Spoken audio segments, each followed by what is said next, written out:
Hello and welcome back to the channel. Hello and welcome back to the channel, and I'd like to welcome my 1 millionth. No, wait, that doesn't say almost 200. Anyway, welcome back to the channel. Hope you stay around a little bit. Today I'm going to talk about one of my new toys, one of my new pieces of kit. It's a new camera that I have. Dun, dun, dun, dun. Oh, gotta lean this way. It's an Insta360 X5. Now, a lot of people are going to talk about using this for cinematography and filming this, that, and the other. And my experience with this so far has been, it's been great. And it's going to be different, mainly because I think this is an experiential camera. This is good for recording memories. And so what is this camera? This is a 360-degree camera. There's several of them on the market. This has two lenses that form a sphere, essentially. There's some processing built on board where it eliminates the camera part from being in the video or pictures, and also the selfie stick, which they refer to as the invisible selfie stick. And sometimes that can have negative repercussions, such as your hand, if you're holding it, looks kind of weird. But anyway, so this is a really neat thing, and I bought this before we went to the beach with an intention of something very special that I'll show here in just a second. But I'm not going to talk about the stuff that's on the web site here, because you can Google Insta360 X5. This is the latest version, and you can go search the web for that. I'm not going to get into that. What I do want to share with you is why I call this an experiential camera. Often when somebody is taking a picture at an event, you get to see what the camera captures, but you miss the person who's taking the picture. So in this case, this is a still image, not a video, still image. This is not a video, okay? This is a still image of us at the beach. Yeah, there was a little algae in the water. There's my wife. There's the foot of our friend. There is the sun and the water droplets on the camera. By the way, it's waterproof. And as I circle around, there I am. So nothing was missed. Now this is in their app. This is in their 360 Studio. I can scroll up. We can see the sky. I can click and drag. Now you do see some warping. This is from the images that are being overlaid.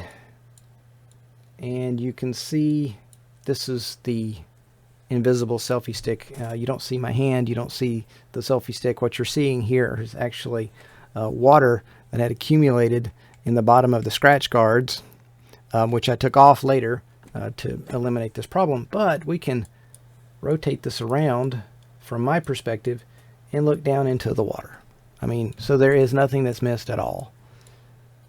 And this is my wife being cute in the water. She's a water baby.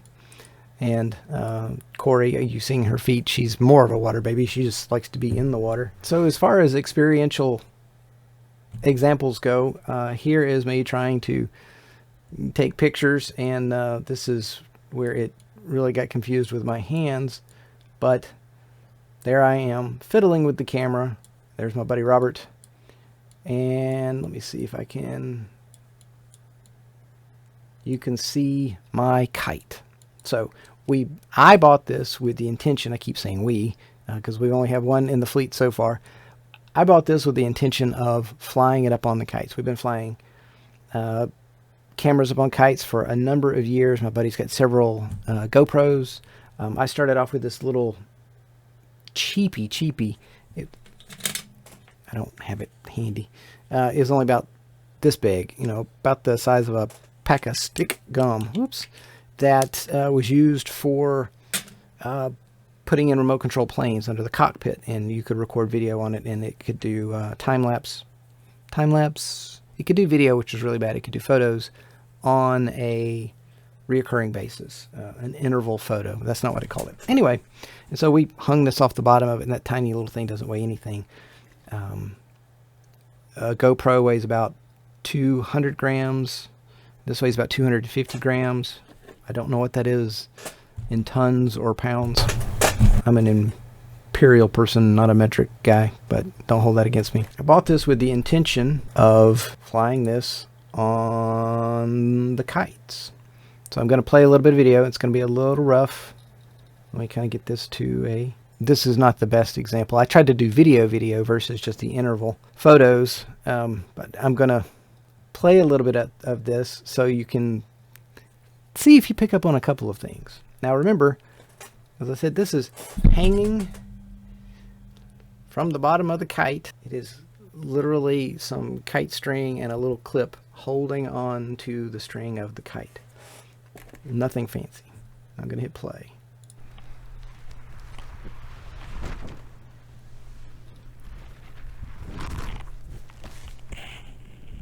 Okay, this is me crashing.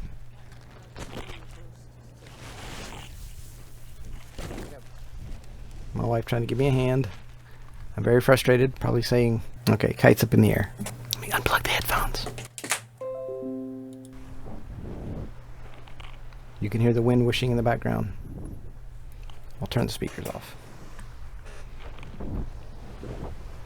So you can see the string whipping around. You can see the kite, but notice how fluid this is. Oh, I think that's that's my buddy's kite. He's down the beach. Now it is swiveling around a little bit, but notice it is tracking the horizon. Now what I can do is I can stop this, and in their studio I can back this up just a little bit, and I can add what's called a keyframe. I'm going to add a keyframe right here. I'm going to play forward. Let's see, dewarp. I'm going to play forward a bit, or actually just jump forward a bit. Add another keyframe, and I'll rotate this out to the water. Come forward a bit. You can see the kite shadow. That's always a fun thing to do, to see the kite shadow. And I'm just going to play this snippet. All right. So it's going to play.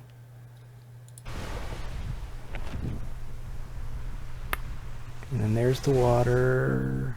We get a little bob and weave from the camera, but it's staying over there on that area. You've got 360-degree video. You can pan around and you can look at all sorts of stuff.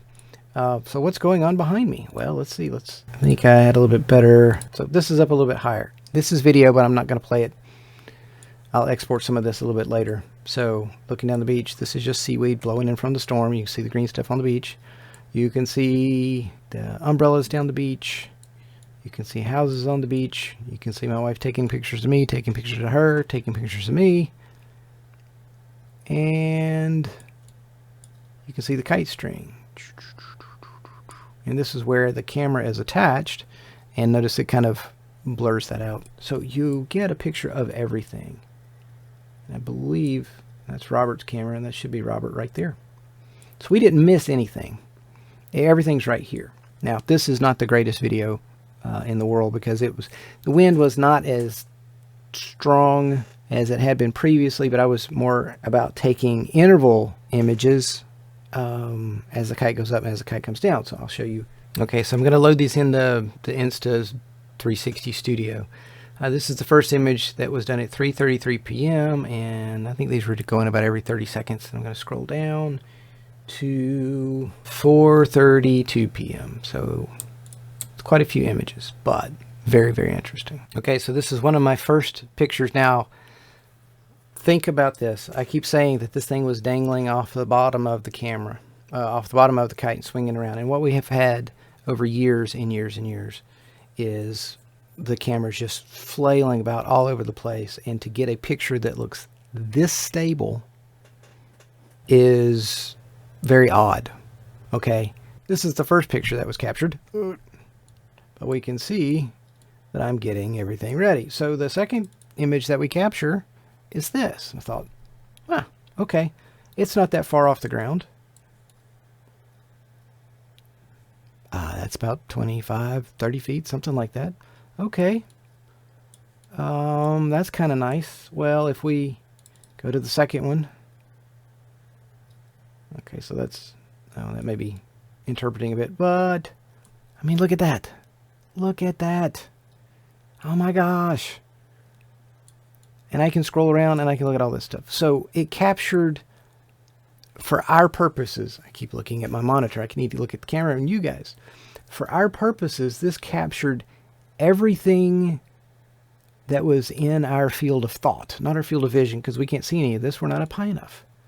But everything that we thought we wanted to see, it's captured it. I mean, there I am. That's Robert, I think, based on the baseball cap. I can zoom in a little bit. I think that's him. No, I don't think he's that tan. Okay, so I go to the next picture. The feet, see the feet prints. Out to the chairs. And look at that. And I'm going to skip ahead several pictures because, see, it just wanted to be right there on the horizon. And if I look straight down, I mean, I'm off the beach now. I'm over the house. If I go a little bit further, look down, I'm almost over the road, and I may be cranking it back in at this point. I can adjust it to pull that little curvature out. But I mean, look at that. We have dreamed of having images that look like that. This is without a drone. Now, obviously, I have a kite. From this perspective, or from the perspective of have 360 degrees, and it's more than 360 degrees. It's 360 degrees in your, I always get this wrong, in your y-axis. It's 360 degrees in your x and z axis. So it's a spherical image. And everything is captured. That's a golf course, of course. Empty lot, fancy restaurant. Shots like this were things that we strove to accomplish. And it was just pure luck. With this, you get more from it. So as an example, my wife likes to see the sunrises in the morning. So I took my camera out. And as we walk down the beach, you should recognize this video. So as we were walking down the beach, there just happened to be a heron there. Now, I'm not moving the camera. I'm keeping the camera in the same perspective. This lady is taking pictures, whatever. She's kind of burned out. Oh! Notice, I mean, I walked around the camera. Ugh, I have to eat again. I walked around the camera and it stayed oriented in the same direction. But because the camera allowed me to do this, I could follow the bird. So this is the video that I posted. And it's the little things like this that have just kind of opened my mind to the realm of photography or videography in an experiential kind of way. Now, I don't remember where this image was taken in relation to the heron, but we're on the beach, we're walking toward the sunrise, and I take the picture and click. You get the vapor trails from a plane, you get a beautiful sunrise, you get the waves, you get the color in the background, all the way around. You get the color on the buildings behind us. And then you see us down there. But, I mean, the whole thing, I can export this whole thing out as a panorama now, which I haven't learned how to do yet, but I've got the whole experience. So you as the photographer can now be included in the picture. And that may not seem important to you, but we were watching Deep Impact last night. And one of the plot lines is the relationship of the main character, Jenny, played by Tia Leone, and her father, who I don't know, and the seemingly broken relationship that they have. And, you know, he shares pictures of, he being the dad, shares pictures of him and his daughter. And she's like, well, where's mom? And she's like, well, she's taking the picture. She's taking the picture. She insisted on taking the picture. There was nobody else around to take the picture, but she wanted to capture this moment in time. Tia Leone's character was upset that her mother had not been included in this because she wasn't part of the memory, but she was part of the memory from taking the picture. And this just happens to all come together about this same time that her mother was taking the picture. That was her contribution to it. But you can do that now and be part of the picture. And you can export, you know, the multiple parts of the picture. Oh, by the way, it's got a little screen down here. Helps you set that picture up.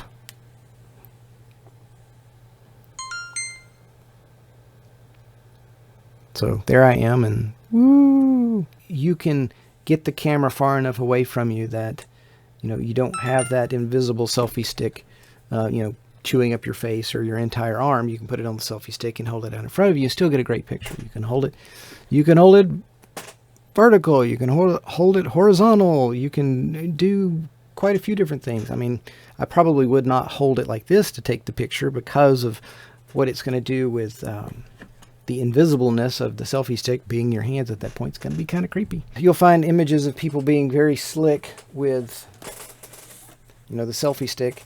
They'll be holding it non-discreetly down by their side, you know, kind of just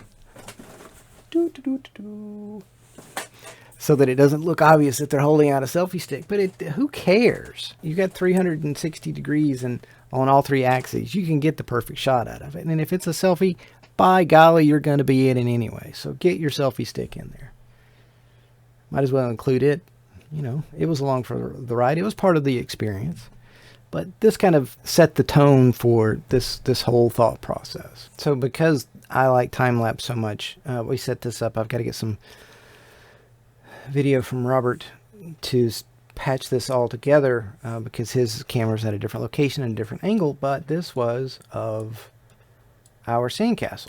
Now, I did the walk around with this camera just because I was being goofy and I could, but it does an excellent job on the time-lapse, and this was the intended target. Well, let me adjust that so it's actually on your screen. I've got to get the resolution worked out on the monitor situation here. So this is us, you know, doing that. But what about the rest of what's going on? I mean, the clouds rolling by, the surf coming in. Yeah, there's people in the shot, but you know, if I do that, oops, whoa. Let me try that. And we can watch the time lapse of the clouds go by and the water and the people. I mean, I love time lapse because it captures so much. And we were leery of this group of teenagers because they kept coming back and forth. A couple of them are teenagers. Anyway, we were leery. That looks like a kite because some kids had knocked over one of our sandcastles. But, you know, that wasn't the intended target, but it's still part of the experience. I could watch that bucket full of water, you know, as I move it around, or as it gets moved around. Zip, zip, zip, zip.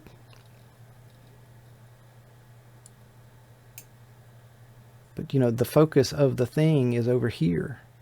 And I'm going to release some video of this. And I've talked enough. Very excited about what this holds. The results of the trip were outstanding. There are some upcoming activities. Not going to tell you. That should be a lot of fun being captured in the round.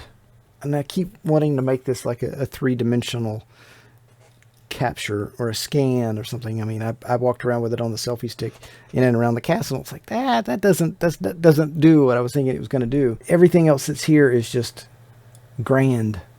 I mean, it was intended for the time lapse of the sandcastle, and we got that. So I'll export this and we'll put that up there, and you can see Robert's GoPro over here, and I'll stitch all this together. Very excited about what this brings to the table as far as my experiences. And when I do some shop stuff, shop as in, you know, projects, this is going to come in handy because I've got 360 degrees. And if I want to cut to me, because I'd like to talk to the camera, and I do talk to the camera, I can literally take this image and just, now my face is in the picture, now back on the project, and now my face, and now the project, and just back and forth. It's ridiculous. Yeah, I saw some guys say that, you know, the quality of the video is not great. The quality of the images aren't great. If I take just a one directional picture, it's like an 18 megapixel picture. That's great. Collectively, I think it's like 72. It's ridiculous. 72 megapixels. 72 megapixels. And that's 360 degrees round. So if I were to change that to just single lens and it comes back up. No, single lens. Take a single photo. Come on. Come on. 36 megapixel. Still can't see that. All good things. Something happened at the end of the video and it quit recording. Whatever I said at the end was brilliant. I lost that, so I'm recouping. I was talking about the megapixels. 32 megapixels with a single lens, 72 with both lenses. That gives you plenty of resolution to pull out a pretty decent picture. And again, the big thing that I'm emphasizing here is that for the experience and the capturing of that experience and that memory that you had from that thing, this is pretty neat. So I am very excited for the future, and this being part of my kit and part of our lives and our experiences. I've got a lot to learn, particularly about the software, the 360 Studio, because there's a lot of tricks that you can do. I also have the microphone that comes with it. So the microphone will help the audio for more localized projects and more narrative. I gotta fix this squeaky chair. For more narrative versus wind noise, etc. It's also got a little fuzzy wind screen thing. So more to come. Thanks for sticking around, and push for that 200 subscriber. Or 1 million. I'll take 200. I would really appreciate that 1 million. Thanks for watching. I hope you enjoyed it. Too many hobbies, not enough time. It's a theme song, y'all.